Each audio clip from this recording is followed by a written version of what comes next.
Well, looks like they picked the wrong week to stop sniffing glue. They picked the wrong week to quit drinking. They picked the wrong week to quit amphetamines. Looks like they picked the wrong week to stop being assholes. 3 days a week, they're able to hold it together. This is not one of those days. Welcome to Fuckery with the Nice Guys. Adults need not apply. No interviews, lots of ranting, and they sometimes stumble onto something useful. Go figure. Now it's time for Nice Guys Fuckery with the kings of fuckery themselves, Doug Sandler and Strickland Bonner. You know, I get home and I immediately connect with you. I don't know how we first connected. I think we had our meeting with our accountant today, and then we had a client meeting, and I must have said to you something about I'm going to the gym, and I may as well have told you, hey, guess what, Strickland? Unicorns actually exist, and monkeys can fly. That's it, dude. I'm telling you, as soon as I got the text from you and it said, yeah, I'm heading to the gym later, and I'm like, who is this, and what have you done with Doug Sandler? I've been going to the gym since the beginning of the year, and I went to the gym pre-COVID. I was going to the gym probably for a solid year. I must never have mentioned it to you though. You mentioned it at one time, but I didn't think it was something regular, especially since you've been in Ojai, because it's like, you know, you're jogging and hiking and doing all this other shit. Like, why would you want to? And like, Ojai doesn't even have a gym, it seems like, right? I don't know. Well, they do have a gym. You go to this open field and you move boulders from one side to the right, other. That's what it feels like. It's exactly what I would picture a gym in Ojai. Exactly. There is actually a gym. It's not a franchise gym, since you know there's no franchises here in Ojai. So there's no like LA Fitness or 24-hour fitness or Anytime Fitness. There's the Bryant Street Gym. It's pretty much what it is. And what's really interesting, it's in the same little strip center as Ojai Greens, which is the dispensary.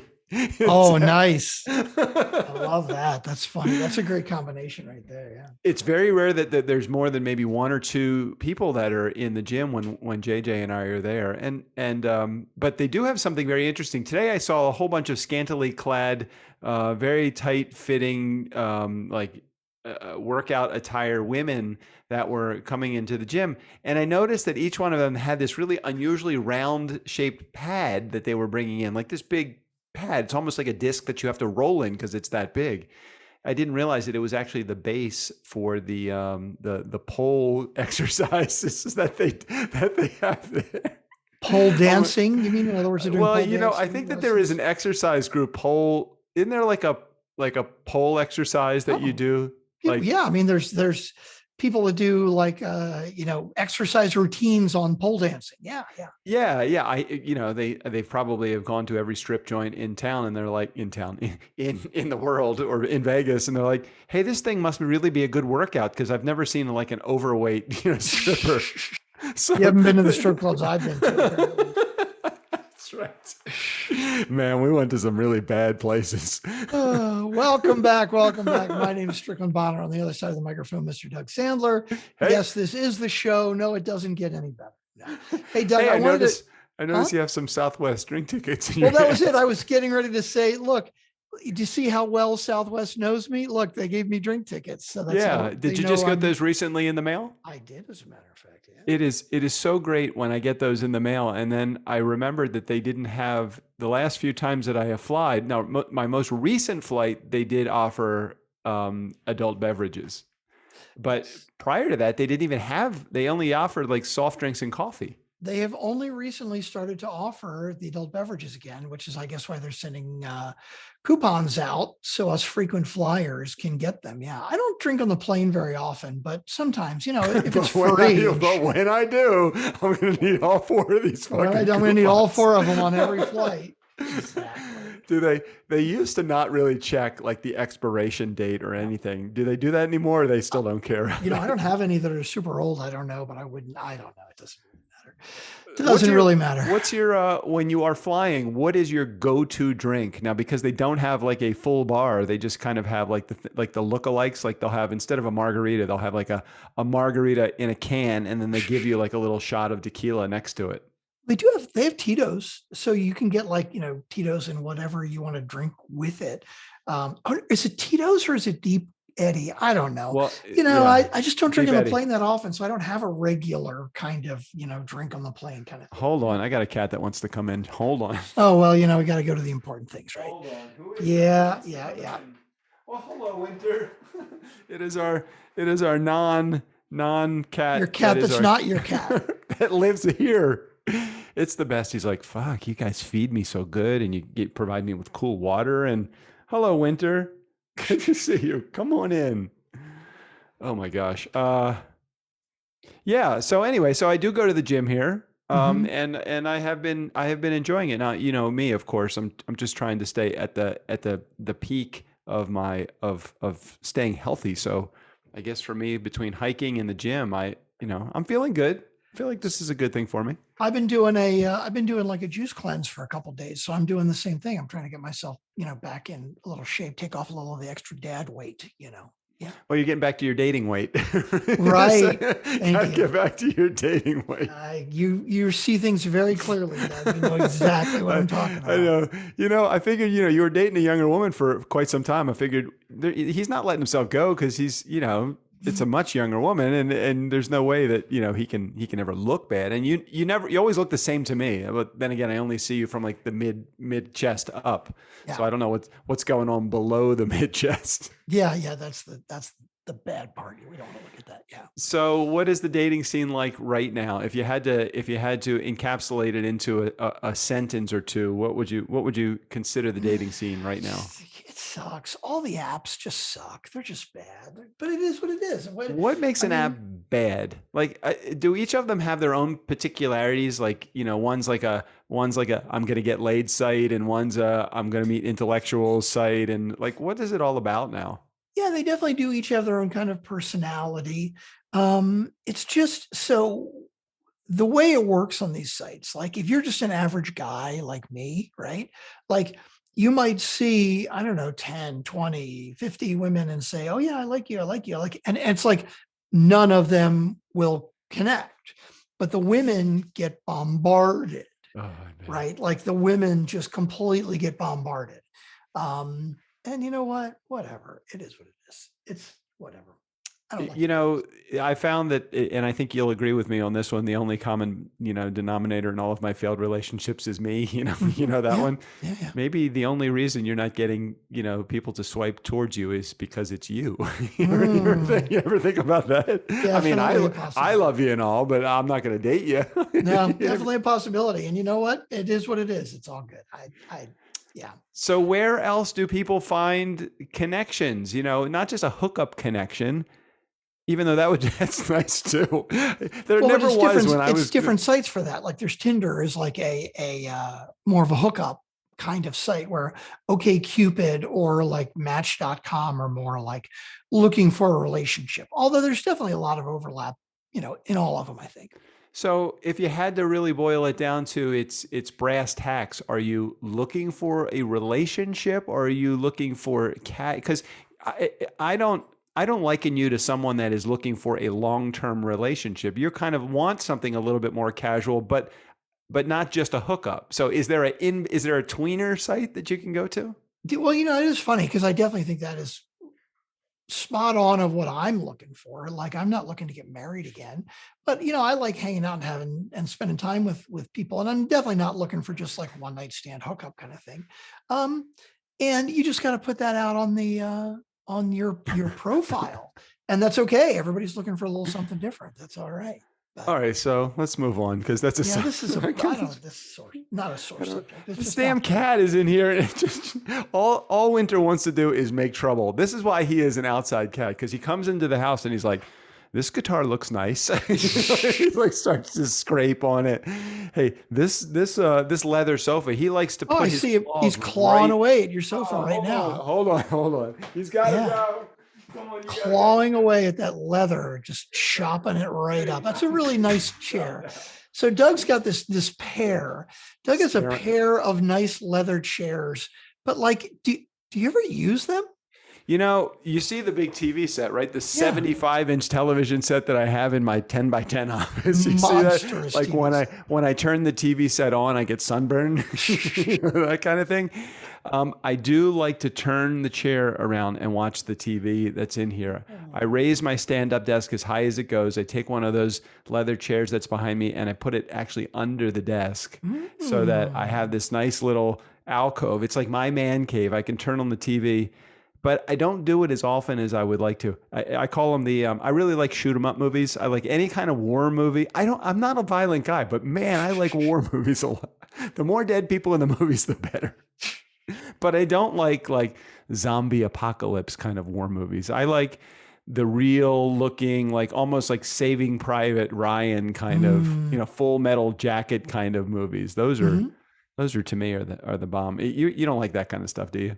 I'm not so into war movies. I mean, if it's like an action movie, if there's lots of dead bodies and carnage because of action, I'm down with that. I like a good heist movie. What was the one that was on Netflix that I saw recently? Oh, did you watch Money Heist? Money Heist. Money Heist was the one that I think it's in Italian. Right, but it's a series, right? It's a series. Oh my God. Yeah, I watched a couple of them. I watched 3 or 4 like a year ago, and I was like, eh. Oh, I think it was 5 seasons. I watched all 5 seasons like in 3 days. Really? Maybe I got to go back to it because I remember watching like 4 or 5 episodes, and I'm like, okay, like it's kind of the same storyline repeated over and over again, but it's not as predictable as I was thinking it was going to be. And even though it is a dub, like English dub over either Italian or I can't tell where they are. It's Italian, yeah. Italian. It was a good movie. And I think what I really like to do is when I go to Netflix, I like to just pick the movies and the shows that are like top 10. I don't know if you've ever seen they do like their top picks. Oh, sure. Yeah. I've found a lot of good new shows that way. So it was interesting too with the Money Heist, as you said, I'm watching the first like 5 episodes, right? And it is a single bank heist, right? Like some of it is flashback to them planning. Stuff, right? Yeah. But and I remember seeing it and I noticed there's a 2nd season and a 3rd season. I'm thinking to myself, how long can one heist last? Well, it's multiple heists. So it's the same crew, but like each season is a heist? I don't think each season is a heist, but I think in the course of, I believe if I remember correctly, it was 5 seasons or 4 seasons, something like that. But I'm thinking it was 5. I can't remember if it was 2 or 3 heists that they do. See, that was the funny thing too, because I think if I remember correctly now, when I was watching, I get to the 5th episode and I'm thinking like, this isn't really moving along. And then when I saw that there's a 2nd season, I'm like, is this one fucking heist going to go across 2 seasons? Fuck that. Yeah. But you liked it. You said it was good. I did. I really liked it. I liked it a lot. I liked it because it involves all the elements for me. There was a lot of action. There was some drama. There's some romance in it as well. Okay. It was good. It was good. Okay. I liked it. I would definitely recommend it. If you're going to need something for like maybe a couple weeks that you can literally binge watch and still take you, several. I don't think I watched it in 3 days. I think I'm just joking. I think it took me a few weeks to watch the entire thing. But man, when you get into an episode and then you're ready to, when I originally started watching it, I may have said this on Nice Guys, maybe 6 months ago when I first started watching it, I thought it was 5 episodes. And it ended up being, let's say, or 4 episodes. It was 5 seasons. Yeah. Because it said in 5 parts. So I'm like, oh, that means 5 parts. That's easy. That's 5 episodes. I'll check that out. Yeah, but it was good. I would definitely recommend it. Definitely recommend it. Cool. So what else is going on in the world of Strickland Bonner? You got your guitars behind you. Been gigging it all or no? I did an audition with a band on Tuesday, actually, and they want to hire me, and they're just not. They're okay. They're not great. I don't think I'm gonna do it. I want to find decent players. Maybe I'll put my own band together. I don't know. I want to play again, but I want to play with guys that are good and that are experienced. Like these guys, they're decent musicians, right? But like they just don't have a lot of experience playing out. Well, that's just it. And You need almost like somebody that is really good in the band with just making all of the arrangements for the band itself to go out and do stuff, and then you need somebody that's coordinating the band. And you don't want to do all that shit, do you? I mean, maybe you do. I don't know. You said I might want to do my own thing. Could you come up with a band, on the fly? I could, I just don't want to. It is so much damn work, which is why I haven't done it. I really do want to find somebody because there's so many musicians in Austin and a lot of guys that are really experienced. And it's like, I just don't want to do the work. It's just not that important to me. I keep thinking I might put together like an acoustic solo thing with tracks. I mean, shit, I could go book that myself and make $200 or $300 in a night, maybe, and tips and shit. That might be kind of fun, but I just, whatever. I don't know. Well, I also don't see you doing the band thing or even the solo thing it'd be great to be able to make a couple of bucks. And I mean, like I always think, hey, I got the DJ equipment sitting right in my garage. If somebody would just hire me to do a wedding or a bar mitzvah here, I would almost take anything. This is coming from a guy I would work between $5,000 and $7,000 back east and not take a cent less than that. But I'm like, shit, if somebody wanted me to do a wedding and they were like, within a half hour of where I live, which would be Ojai or Santa Barbara, I'd go out there for less than $1,000. I'd probably go out there for less than $500.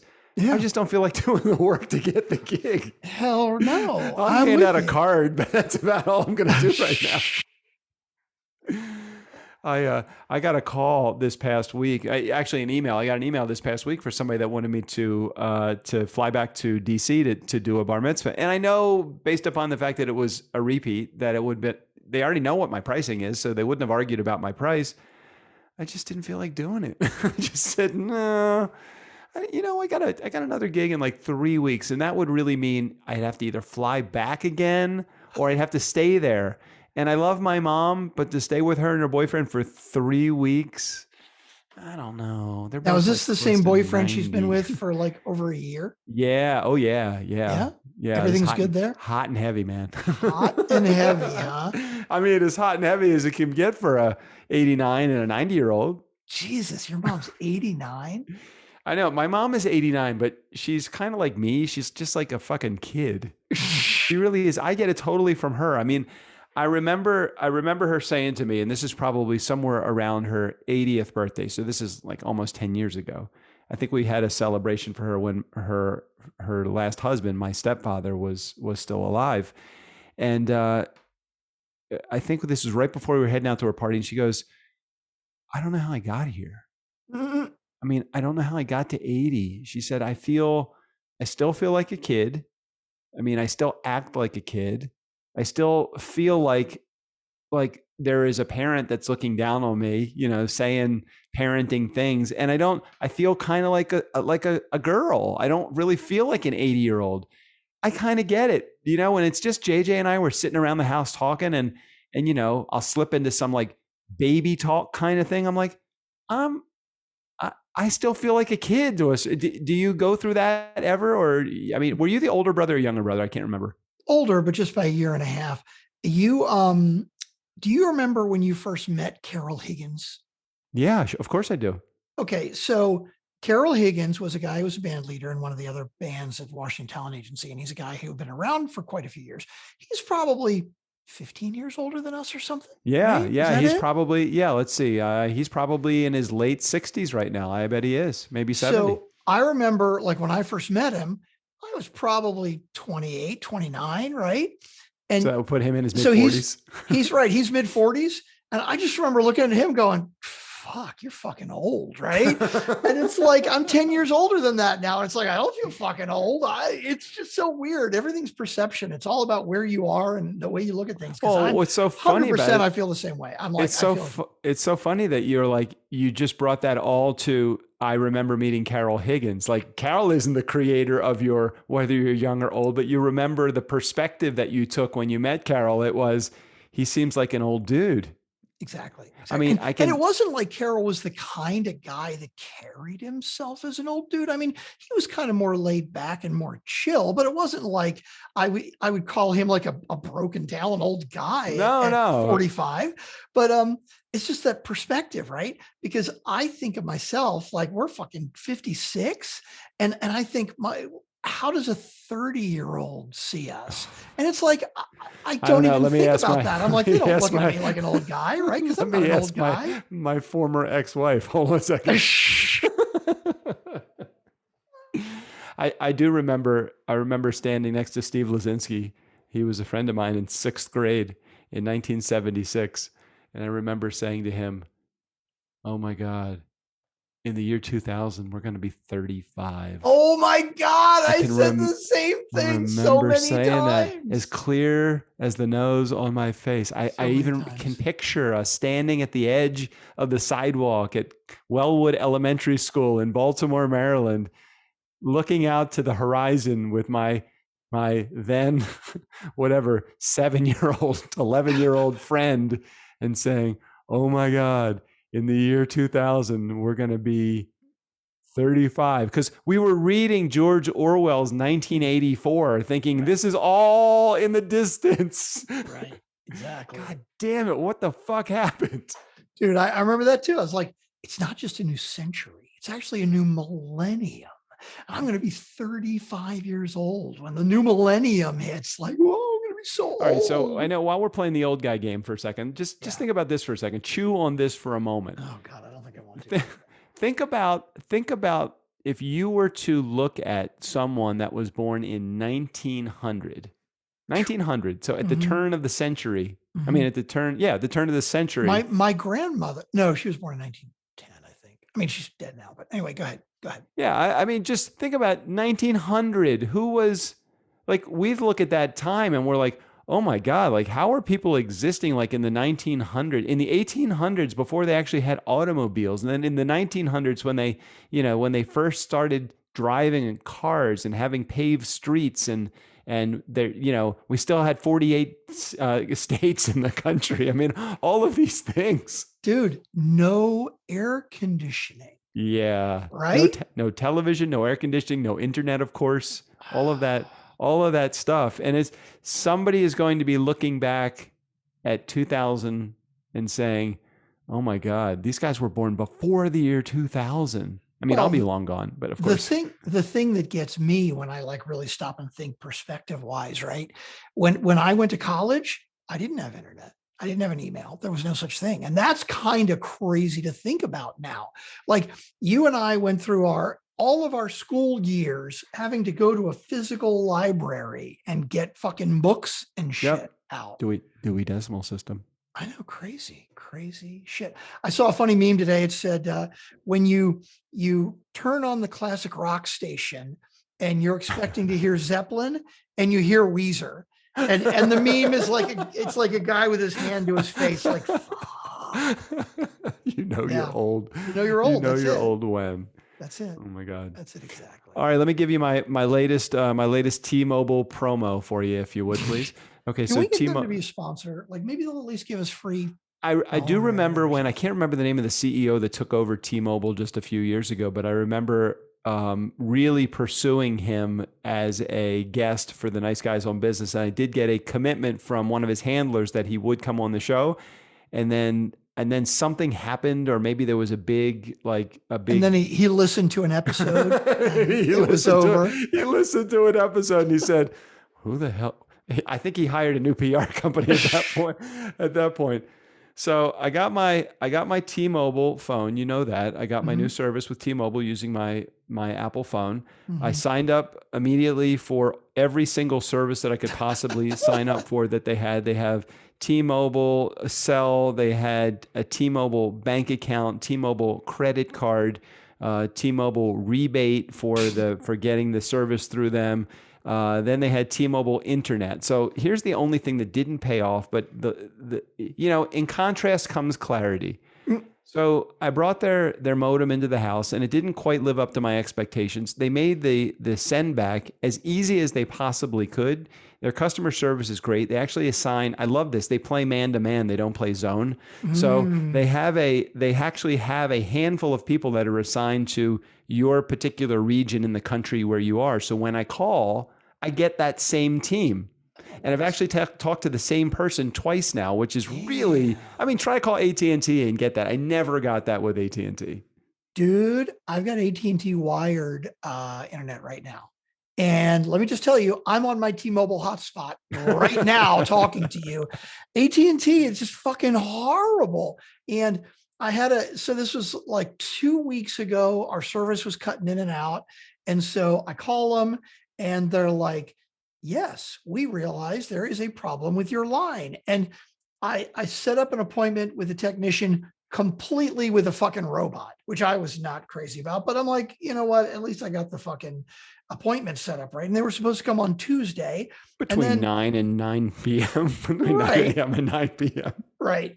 And, a very small window of 12 hours, right? Make sure you're home the entire time. For that Don't leave. Don't go out. Don't open your refrigerator. Don't do anything during that time. And like the internet is on Tuesday. Okay, good. Like Wednesday, it's cutting in and out again. And I'm like, did the tech come on Tuesday? And like, no. So they rescheduled for Friday. It's just, it's such bullshit because it's in and out again now. It's just total fucking bullshit. But I don't want to complain about AT&T. You know what I'm going to do tomorrow? I'm going to do something tomorrow that I've not done in a year and a half, 2 years.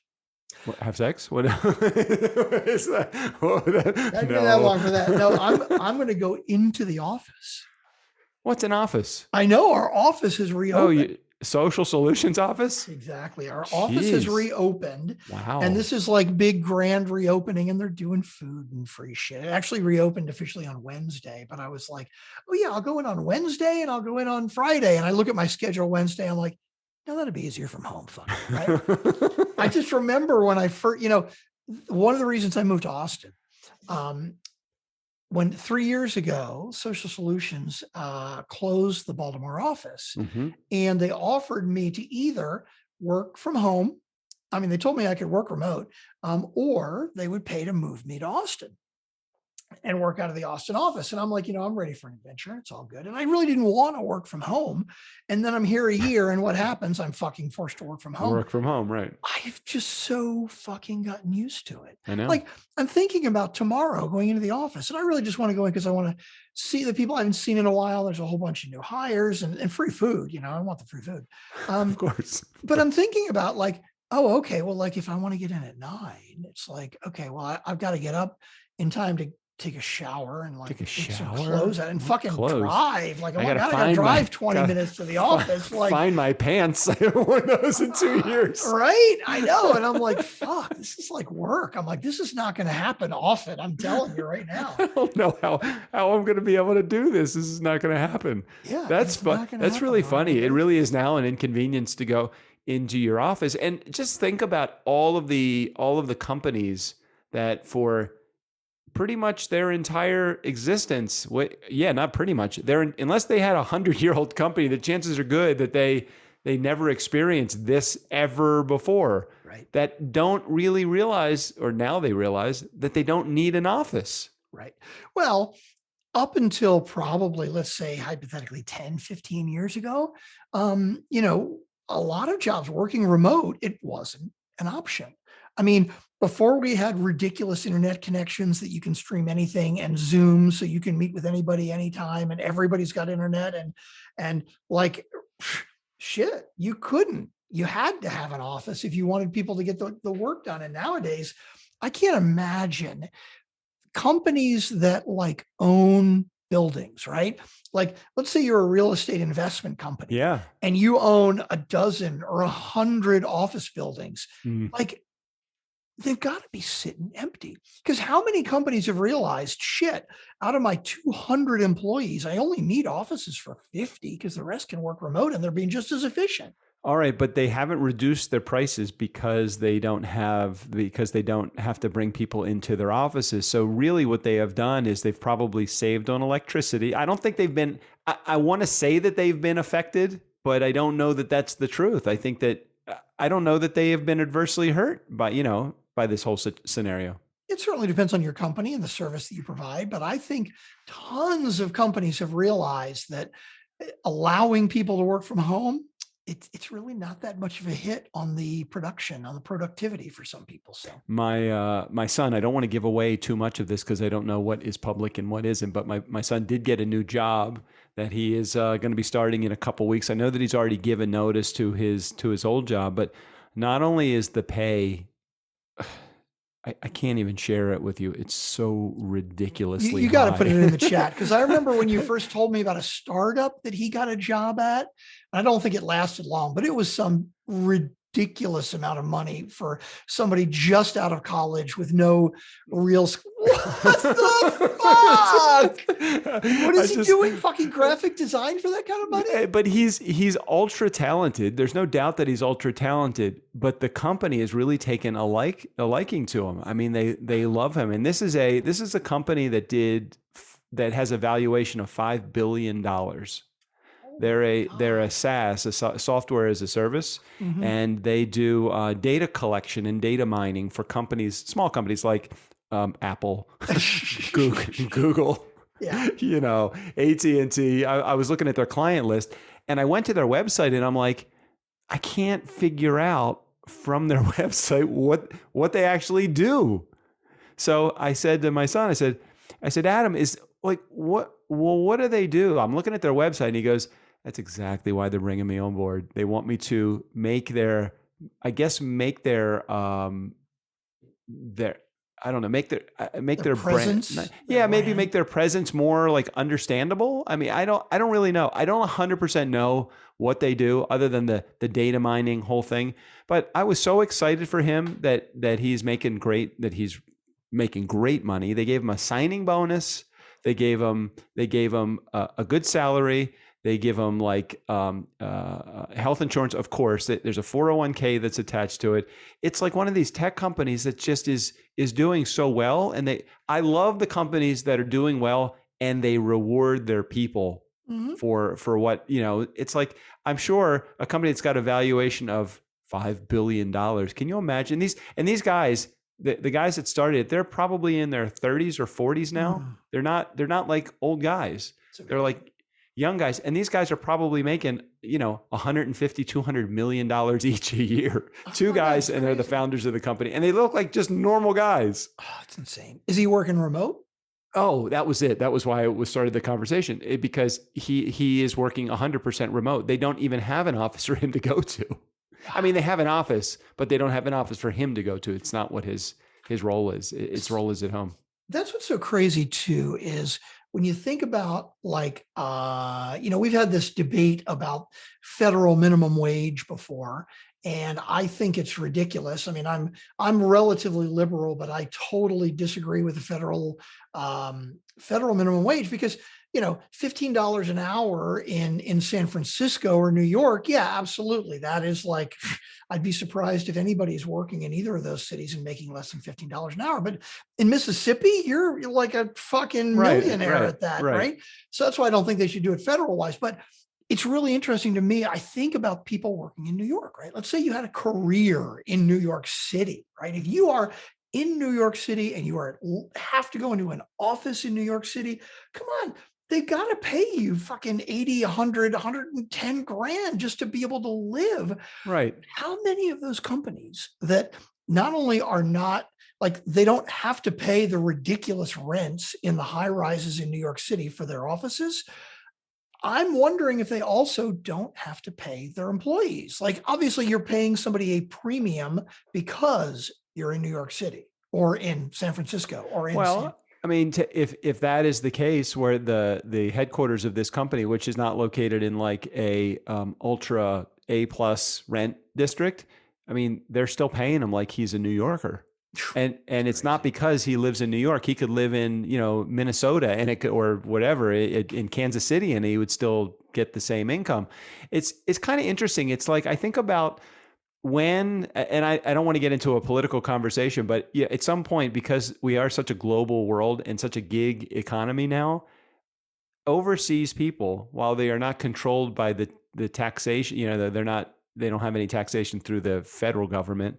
At what point does the federal government say, you got some remote people working overseas. We need to what would it be called? Not a, we would need to like bump up we need to tax you so that they are the same level as somebody that's working here in the United States. What would that be? Not a rebate, but a, Well, what's so interesting about that? I just heard about legislation that is trying to get companies that are global companies that have like tax shelters because they have an office in Ireland right. or in the Caribbean or somewhere where the tax laws are very generous, and they fund all their money like trying to redo all this shit, right?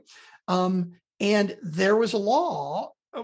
I don't know what the hell they call it because it's global, right?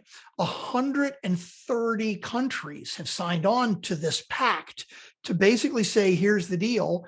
We are going to, if someone has a company here in our Right. country, Right. we're going to charge them a minimum 10% tax or something. I don't know what the deal is, right? But 130 countries have agreed on this, except now the US and Great Britain apparently are the two big players who are like, not so sure. Like So basically are they we're on our holding the side whole then? thing up. Is Well, that good for us that they're, so if we have no, it's remote workers, instead of spending $5 an hour for somebody that over here would cost us $20 an hour for, is that something that's good for us or bad for us? I didn't follow what you were saying. I totally don't think this is actually going to affect us at all. It's really designed for companies like Google, Oh, where they take the that do taxes. Yeah. billions of dollars in revenue, and they say, oh yeah, well, our headquarters are in Ireland and they charge us no corporate tax, and that's why I don't have to pay shit in corporate tax,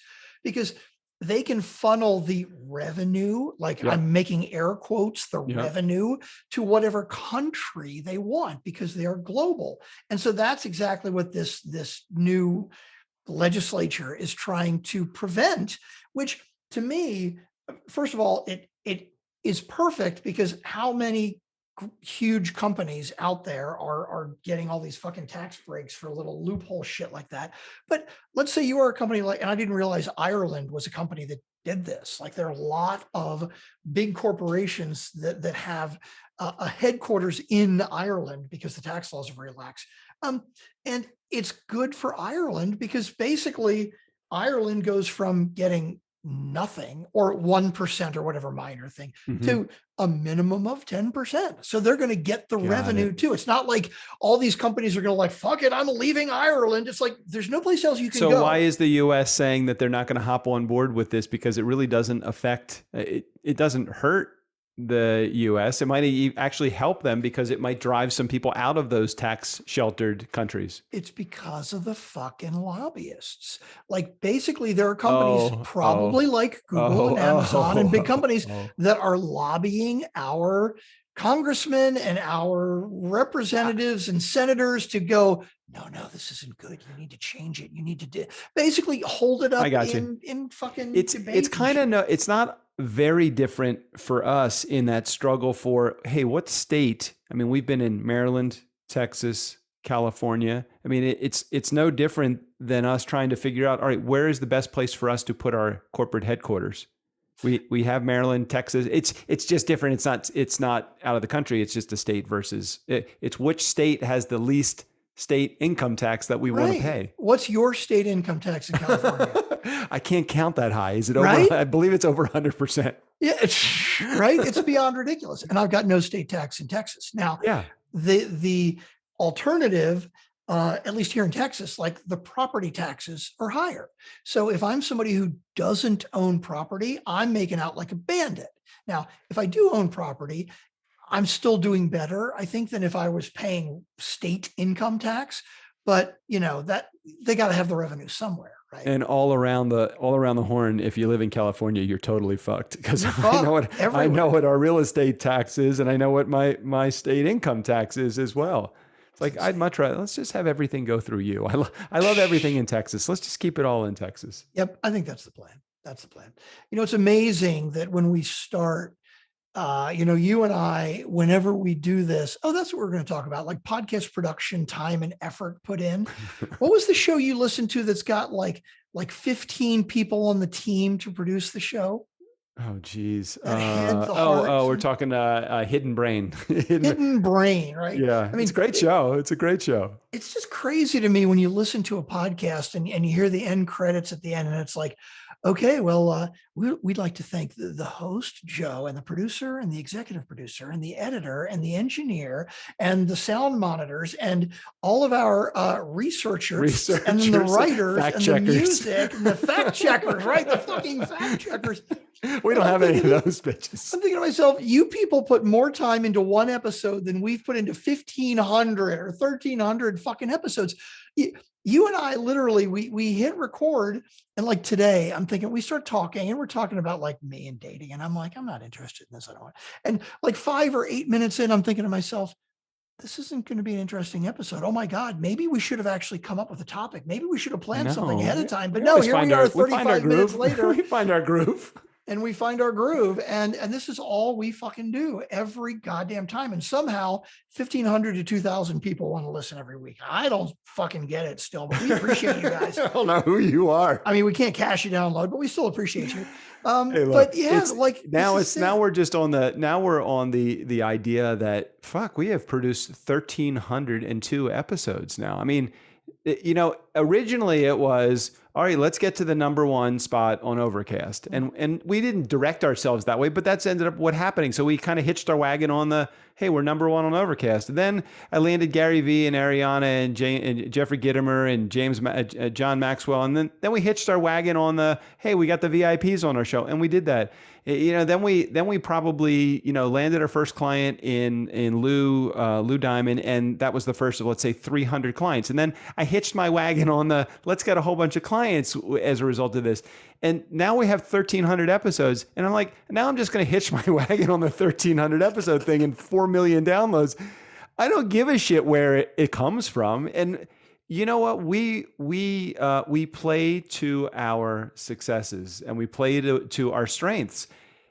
If somebody said to me, well, how many people do you listen to each episode? I'm like, you're asking the wrong question. I mean, I don't think it's about how many people listen to each episode. Great. If you want it, like I talked to a prospect today. I know today was like a really good day for me. So great day today. We closed 2 deals today. Fucking great day today. I'm feeling really high on myself today. I'm feeling really big today. So after closing these 2 pretty significant sales today, I then had a prospecting call. It's like putting me and a prospect across from a table from each other in a stadium of people that is my home stadium. It's like I am going to close the fucking prospect, not because I'm saying anything that is like so amazing, but because I just have confidence on my side. And at that point during the day, and probably that point, this is how I should just always be, is I don't care if you buy what I have or not. Mm-hmm. I know what we do is good, and I know what we do is right, and I know our philosophy is on point. We are the proof that we are the only proof. Even if I've never done this with anybody before, we are the only proof that you need to know that what we do is right and successful as it relates to podcasting. As it relates to being really good husbands, I think we've proven ourselves that we're pretty bad at that shit. Yeah, we've definitely proven that we're pretty bad at that shit. So I'm talking to this lady today, and we're talking about her show, and I don't want to mention her name because I told her about our show, so she might be listening to the show right now. And I said to her, well, what is your goal? She tells me about, she's like 20 episodes into her show, and it's doing okay. And she's got good listeners, and she's trying to figure like her stride out and trying to figure out how to make money from her show. And I said, well, tell me what is the goal of your show? And she goes, it's in lead gen. I'm trying to use my show for lead gen and business development. I'm like, totally cool. And then she starts to tell me about her attempts at audience growth. And I said, okay, that's good. I said, but what is your goal for your show? She's like, the goal for my show is to find prospective clients for my show. I mean, for my services. And I'm like, well, why are you focusing on your audience then? I mean, yeah, you will get your audience eventually, but that's like a byproduct of this other thing, this guest to client, guest to gold, all the other stuff that I talk about all the time. And I don't think that she really got it. Mm-hmm. Sometimes when you have like this thing clicks like that today, the call that we had today with our new client, that he and his team, they get it. They get it. 100%. She didn't get it. So it's like almost like I could continue talking, but I'm like, no, I'm just saying you a sentence or two on what we do, and I hope you see it. But how do you convince a client that doesn't see it to see it? You can't always. I mean, you try to explain it in a different way. You try and do it from a different perspective. Sometimes maybe if I talk to them, they hear it because I explain it in a slightly different way, but you can't always get through.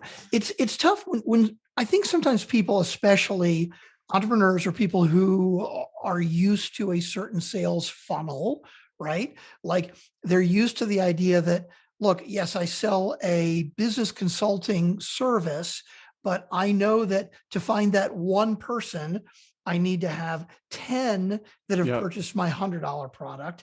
And out of those 10, to get those 10, I have to have 100 that paid $1.99. And to get those 100, I have to have 1,000 that I give it away to free. And you get that stuck in your head that my goal is to give this away to 1,000 people because the goal will get me to one client. But you can't always clear that path from their head. You don't have to start at 1,000 to get to one. People don't always get it. Yeah. And every time you give me that explanation, I'm like, oh yeah, that's a really good analogy. Can you put that on like a Loom video?